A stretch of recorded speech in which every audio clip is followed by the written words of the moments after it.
Om Sahana Bhavatu Sahano Bhunaktu Saha Viryam Karavavahai Tejasvinavaditamastu Mavid Vishavahai.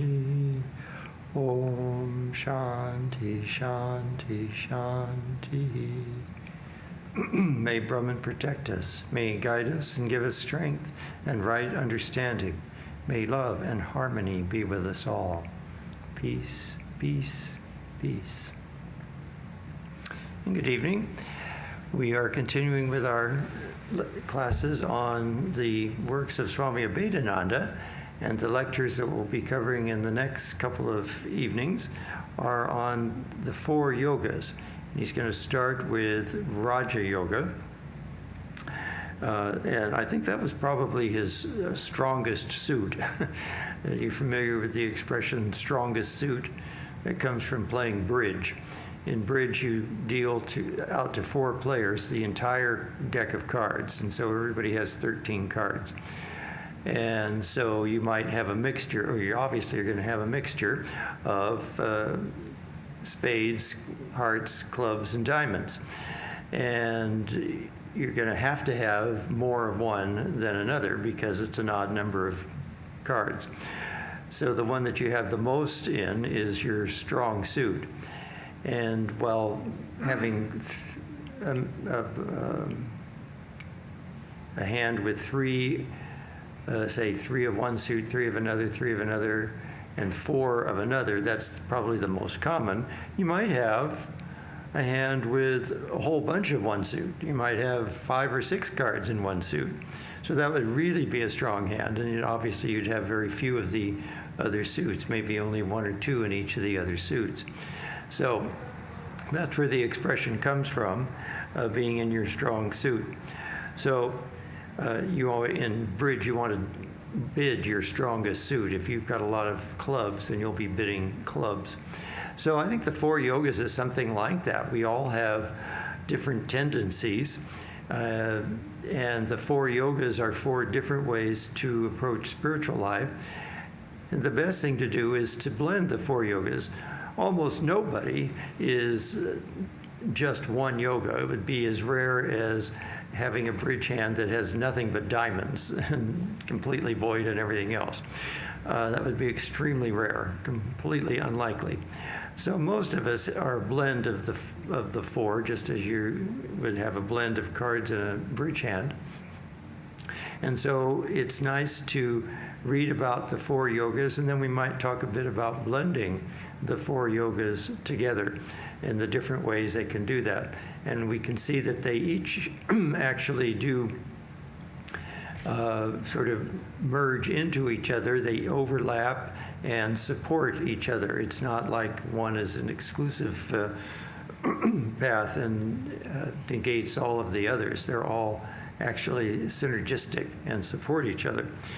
So the first yoga that he talks about, I think, is probably his strongest suit, because when you read his writings, you get that impression that his strongest suit was meditation or Raja Yoga.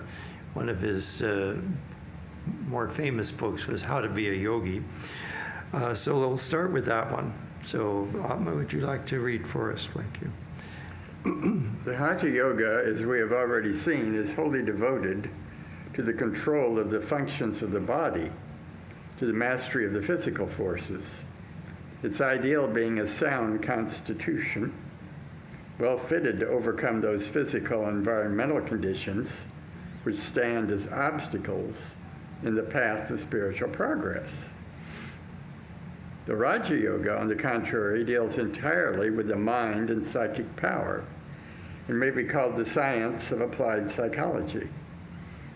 Its aim is to remove all mental obstructions and to gain a perfectly controlled, healthy mind. The main purpose of its training is to develop and strengthen the will, as well as the power of concentration, and to lead the seeker after truth through the path of concentration and meditation to the ultimate goal of all religions. You know, that's an interesting phrase. Where was it? The sound. What was it? Where's the word? Yeah, its ideal being a sound constitution, well fitted to overcome those physical and environmental conditions, blah, blah, blah. The sound condition. So that's interesting that why we would use the word sound to do that. Well, of course, there are many types of healing that involve sound, so that's perhaps a connection there, that vibrational energy can be a healing energy. We know that music has a lot of power too, and so all of these sound things and mantras are a sound energy. So it's interesting that we use that word. There was a chapter on Hatha Yoga in his complete works, which we're skipping because we don't really emphasize that here.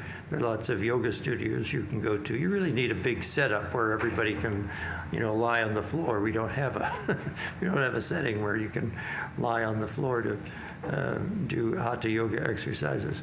And of course, there can be an overemphasis on the body and so forth, but it can be very useful to giving yourself a sound body and mind in order to pursue the meditative path. So anyway, it's just an interesting thought that I just had when it said having a sound constitution and how sound can be healing. All right, let's continue. This path is called the Raja Yoga, or the royal method. Raja means king, because the power of concentration and willpower are not only greater than any physical force, but are essential to the acquisition of all other powers.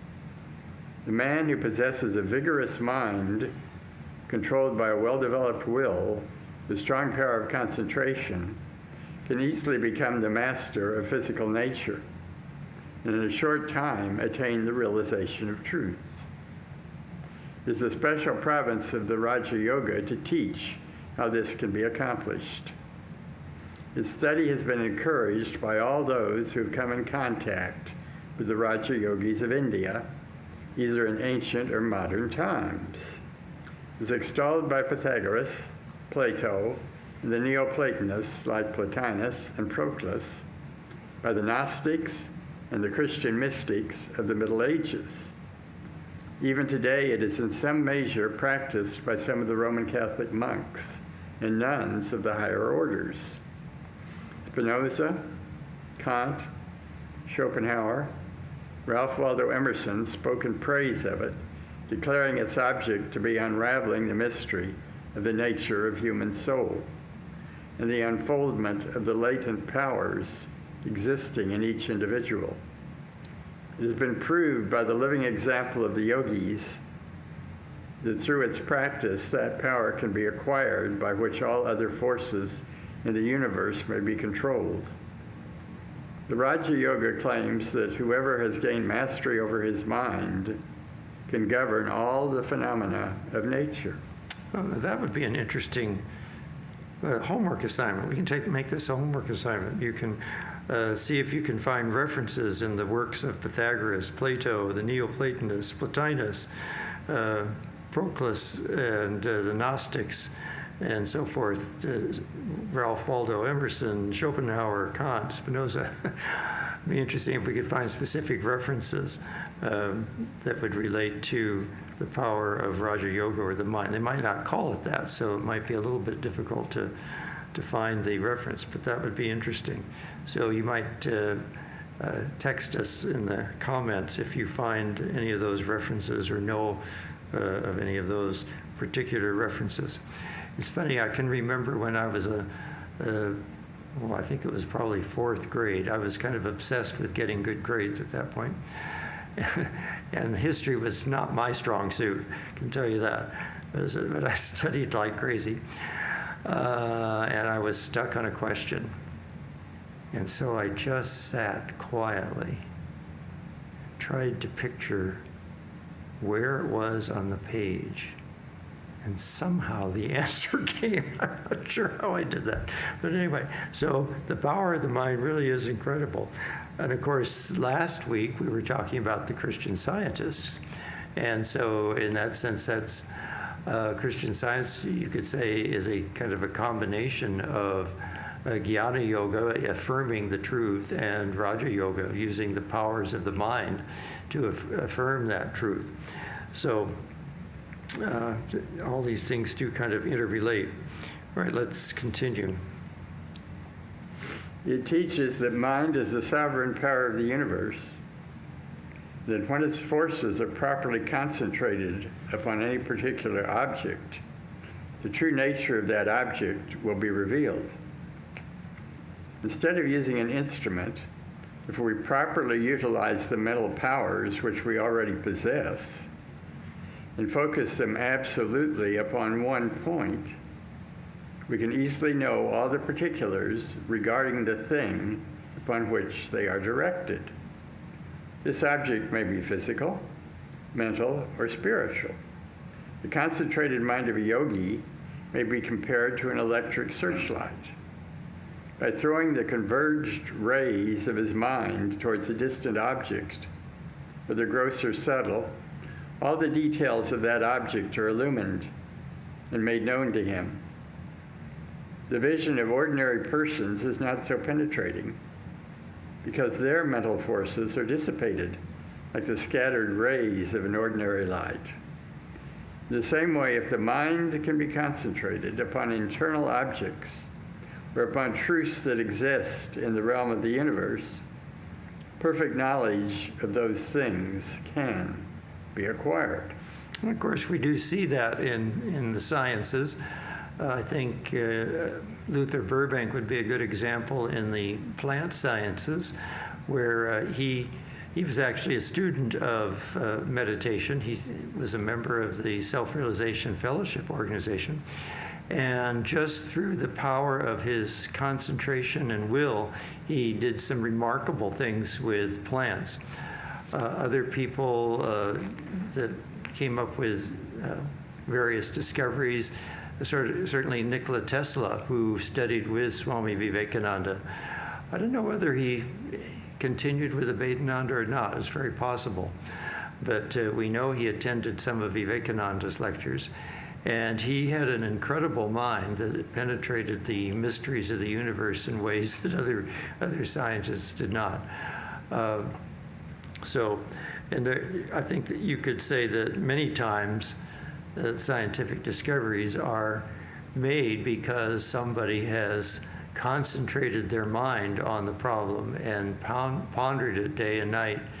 And sometimes the solution comes in a dream or in a sudden flash of inspiration, simply because the mind has been concentrating on it for a long time.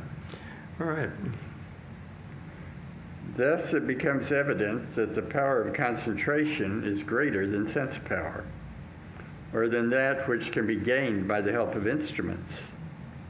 If we can develop it by controlling our mental faculties, by making the mind introspective, and by checking all distractions which draw the mind outside and can direct our concentrated mental energy towards our higher self, the true nature of the individual ego will then be revealed.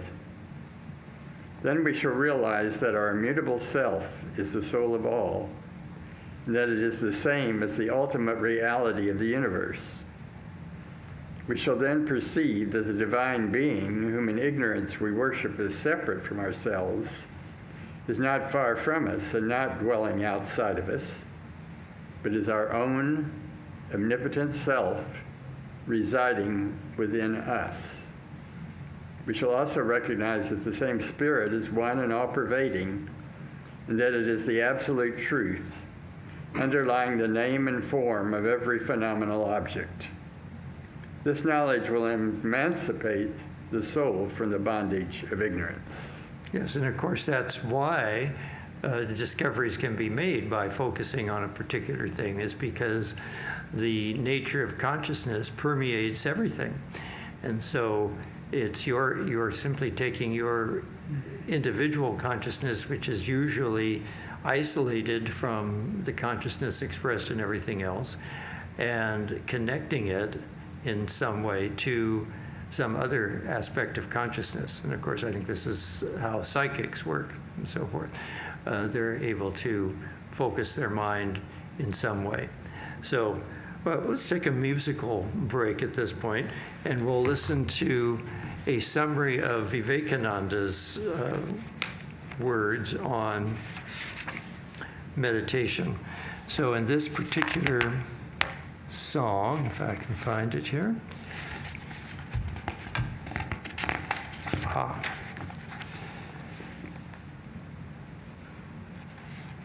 The words are going to be, the powers of the mind are like scattered rays of light, just like he was saying. When they are focused, they illumine. The powers of the mind should be concentrated and turned back upon itself. So rather than concentrating on some external object to discover something in nature, you're going to turn it back on yourself to discover your true nature. The mind's greatest state is meditation. Practice is essential. Sit in a straight posture, breathe in a measured way, and send a current of holy thought to all creation. And then there'll be a quartet singing these different thoughts on meditation, and each phrase goes with the other one, so that you get a what they call non-imitative polyphony, where you have 6 tunes all sung together. So one person will be singing, send a current of holy thought to all creation. Another one sings, may all beings be happy, may all beings be peaceful. Third sings, make me thy faithful servant, be thou my refuge. The fifth, take me by the hand, O Lord, I take shelter in thee. I am strong in mind and body, I have unbounded faith in myself. Give me knowledge, give me light, give me knowledge, give me light. So those are actually different kinds of meditation, some more of a bhakti type of meditation, some more of a jnana type meditation. So we'll listen to that musical interlude.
So let's continue reading. The Raja Yoga maintains that the outer world exists only in relation to the inner nature of each individual. What mind is to itself, the phenomenal world of sense perception is to the mind. The external is only the reflection of the internal. What we gain, what we receive, is only the likeness or reflection of what we have already given. Mental phenomena are merely the effects of invisible forces, which cannot be discovered by the senses or by any instrument which the human mind can invent. We may try forever to know these finer forces through the medium of our sense perceptions, but we shall never arrive at any satisfactory result. The Raja Yogi understands this and therefore attaches little value to instruments. He does not depend upon his sense powers, but endeavors to gain all knowledge through the power of concentration. The science of the Raja Yoga gives the various steps which lead to the attainment of this ideal. It explains clearly and scientifically the processes and methods by which concentration can be developed. It does not, however, ask the student to accept anything on hearsay or to believe anything on the mere authority of scriptures or of writers. But it states certain facts, requests the student to experiment, experience the results, and draw his new conclusions. Of course, this was written probably over 100 years ago. So it's interesting that there are instruments now that they use to try to see what's going on in the minds of the meditators. So that's a little different than probably what he's thinking of here anyway. But there are a few professors that have concentrated on that type of research, and they've looked at the brains of Buddhist monks and Christian meditators and evangelicals that talk in tongues, and just people that have had extraordinary experiences. So all of these different phenomena seem to they can show what parts of the brain are the most active, and it's usually fairly logical. So if you're doing a meditation that focuses on an object or a yantra, something visual, that part of the brain that processes visual imagery, it lights up. But the thing that seems to be the most common is that the area of the brain that distinguishes self from the rest of the environment diminishes. That part of the brain has diminished activity, and that's why there's this feeling of expanded oneness, and a feeling of connectedness. And so that seems to be the common phenomenon in all of these different religious techniques. And of course, that's why we always say that all of these are different paths to the same goal, that they're not contradictory, or they're not trying to say the other one's wrong. They actually all have methods of somehow causing that part of the brain to quiet down, that distinguishes the self from everything else. And that's not an easy task, because that's our survival mechanism.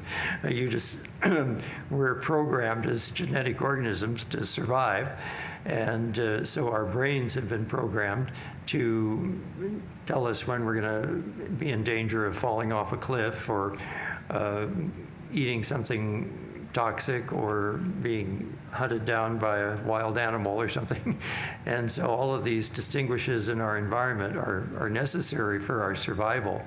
But in meditation, we want that area of the brain to quiet down, shut up, just be quiet, so that we can experience the truth, the depth of our true being, which is actually at one with all of these things. All right, let's continue. There is nothing mysterious in the system of the Raja Yoga. On the contrary, it points out the laws which govern so-called mysteries and explains the conditions under which phenomena of mysteries are produced. It shows that as long as the real cause of an event is unknown, it appears mysterious to us. Standing upon the solid ground of logic and reason, the science of the Raja Yoga unravels the riddles of the universe, directs the individual soul towards the attainment of the final end of all religions. Its principles are highly moral and uplifting, helps the student to understand the true purpose of life, and describes the way by which it may be fulfilled here and now. The Raja Yoga tells us that we should not think so much of what will happen after death, but we should make the best use of the present and unfold the latent powers which we already possess.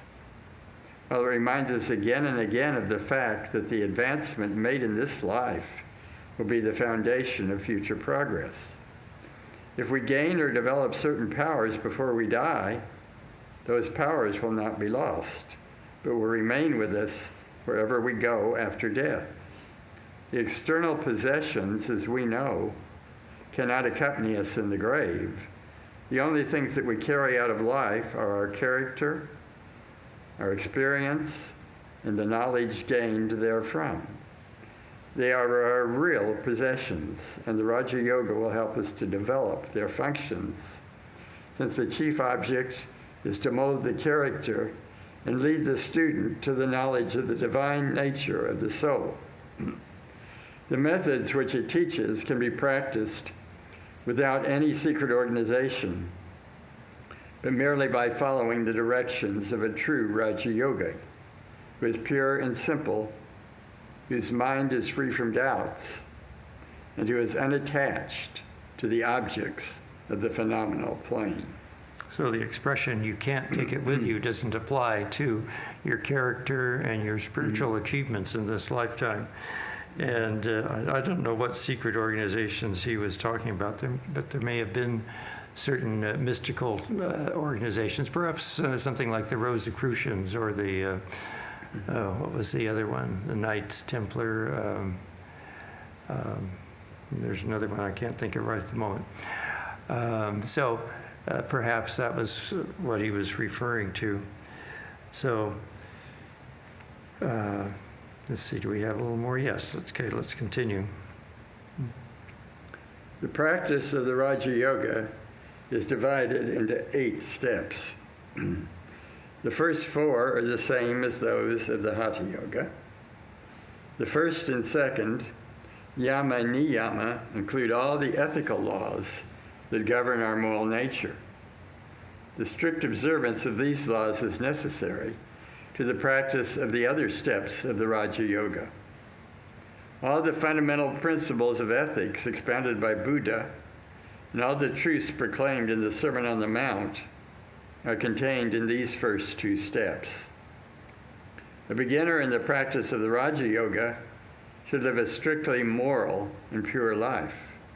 Otherwise, he will not advance in this path, nor will he reach the highest truth to realize the divinity that dwells within him. A neophyte must remember that purity, chastity, and morality are the very cornerstones of the structure of the science of yoga. In the requirements of the first step, we find non-killing, non-stealing, truthfulness, continence, forgiveness, firmness of character, kindness to all living creatures, simplicity, moderation in diet and cleanliness, as non-killing must be in thought, word, and deed, so with truthfulness and non-stealing.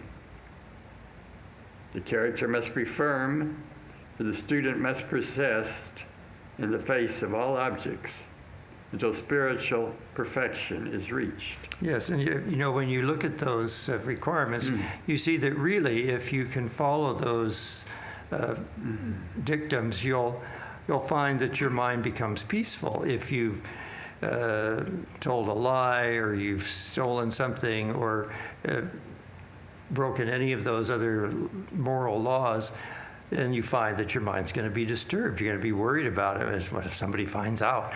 This is just very disturbing to the mind. And the whole goal of Raja Yoga is to keep the mind calm. It's like trying to calm the waves on a lake. And so anything that brings about a lot of disturbing thoughts needs to be eliminated. And so that's really what these first two steps are doing, is that they're leading you to a goal of life, or to a lifestyle that is most conducive to stilling the waves of the mind. Okay? He must not take up the study as a passing fad, only to satisfy his momentary curiosity, but must continue with patience and perseverance until the highest ideal is realized. The second step includes austerities, forbearance, contentment, faith in the Supreme Being, charity, study, and self-surrender to the divine will.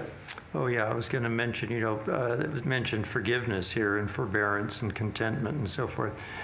Again, you think of clan feuds, or feuds between nations, or feuds between families, or arguments with somebody else. If you can't get over that, your mind is very disturbed. You can't. You're constantly thinking, "Oh, I want revenge about that person. He did this, that, and the other thing." That's extremely disturbing to your mind. And so, for the sake of the peace of your own mind, these things are recommended: forbearance, forgiveness, contentment, and so forth. All right. All the physical exercises necessary for keeping the body in perfect condition are to be found in the third step. Health is essential to the attainment of the highest knowledge. Those who are suffering from disease cannot make their minds steady, cannot fix their attention upon truths existing on the spiritual plane, because naturally their minds will be centered on the diseased parts of the body. A beginner who possesses a healthy body and a well-balanced mind should choose any asana or posture of the body in which he can sit firmly for a long time without feeling pain in the limbs. Now, we might say that this is one of the advantages of Christian Science, is that they took a physical problem and made it a point of spiritual concentration. So if you're disturbed in your mind because your back aches, or your head aches, or some other part of your body is hurting or diseased, if you use that as a practice of concentration and turn it into a spiritual practice, not just I want a healthy body, but may Christ's perfection, or whatever perfection you want to dwell on, be manifest in me, that I am perfect in my pure essence, that turns that focus on the disease into a spiritual practice.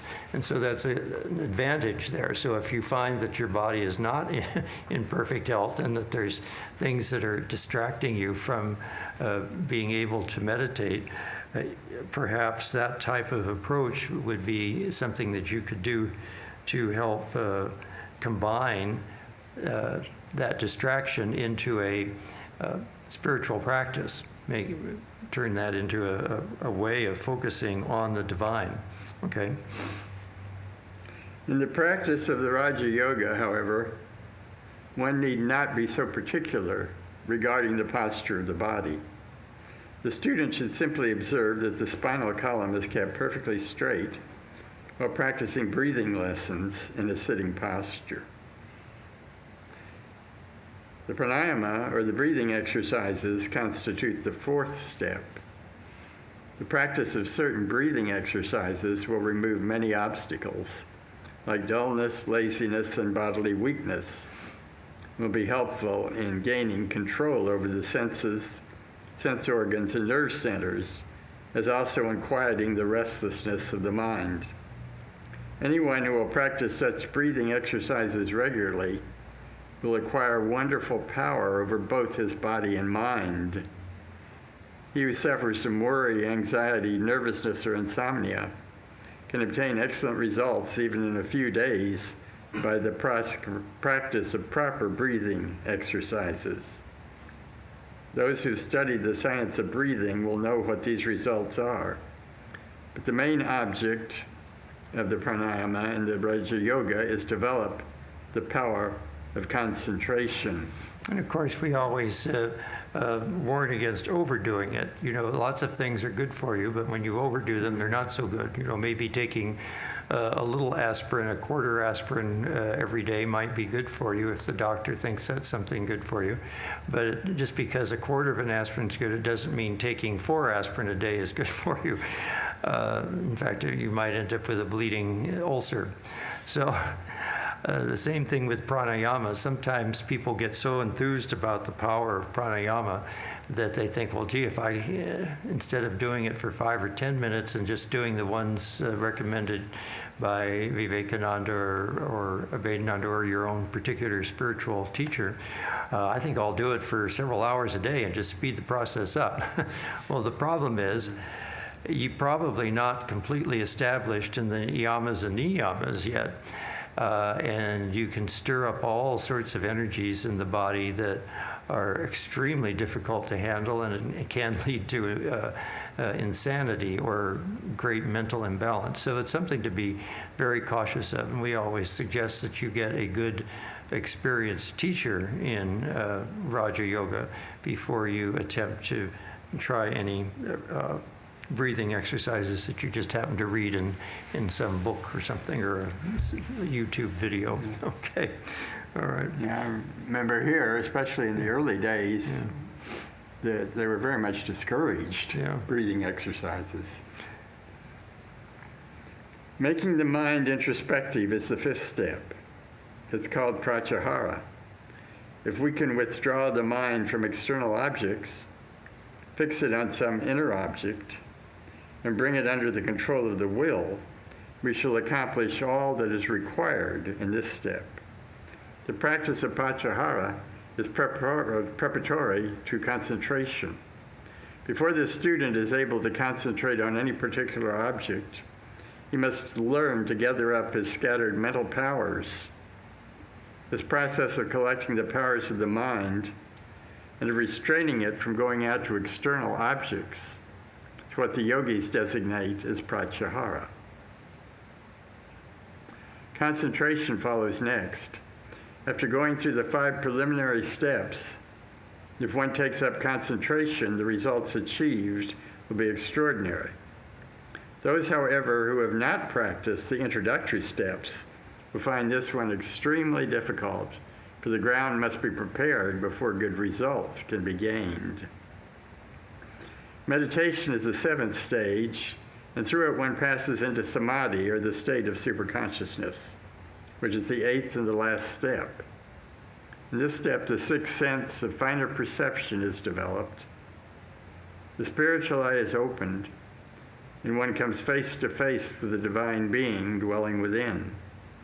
And in it, the student realizes that his true self is one with all the revelation and all the inspiration that can possibly come to the human soul. It may be thought by many that revelation proceeds from some external source, either through the favor of some angel or bright spirit, or the extra cosmic personal God. But a yogi knows that revelation or inspiration is a disclosure of the higher self within, that the realization of spiritual truths comes to that soul which has reached the 8th step of the Raja Yoga. Ceaseless effort, persistence, and perseverance and practice are necessary to attain to the state of superconsciousness. That which is realized in it cannot be revealed by intellect or by any other mental faculty. Therefore, it is said that truth cannot be attained by reading books or scriptures, or by intellect or sense perception, but by reaching the state of superconsciousness. Those who are longing to know the truth, who are searching for the ultimate reality of the universe, and are not satisfied with the knowledge gained through the senses, but through the aid of instruments, should struggle hard to go into samadhi, because through it alone will they discover their ideal and reach the abode of happiness. Before, however, they can arrive at this state, they will have to follow faithfully the different steps already enumerated, and with patience and perseverance, overcome all the obstacles which beset the way. Yeah, I think that's one of the main obstacles is being able to stick it out. Because we don't know what our past karmas involve and how much unraveling of things we need to do. And so you might, and that's why we don't usually share our spiritual experiences with other people or have them share theirs with us. That's something that you do between you and your spiritual teacher, is because their path may be different from yours because they're taking different, they're starting from a different place. They may have different obstacles and so forth. And of course, Raja Yoga might not be your strongest suit, so there'll be ways to combine a bit of Raja Yoga with one of the other yogas. And so each of these paths has to be done according to your particular temperament. And of course, just as he was saying, you pick a posture that's an easy posture with your spine straight. You don't have to take a lotus posture or some uncomfortable posture and then fight the feeling that your feet are going to go to sleep for the next hour while you're trying to maintain this posture. There's nothing particular. There is a particular energy flow that the different postures take, but the most important thing is to have the spine straight. So each of these things has to be tailored to the individual. I can't believe we actually didn't finish this one. I thought we would easily finish at least one, but we still have a little bit to go in Raja Yoga, a few pages, and then next time, which one are we going to start? Karma Yoga is next, so we'll finish up Raja Yoga and then go into Karma Yoga. All right.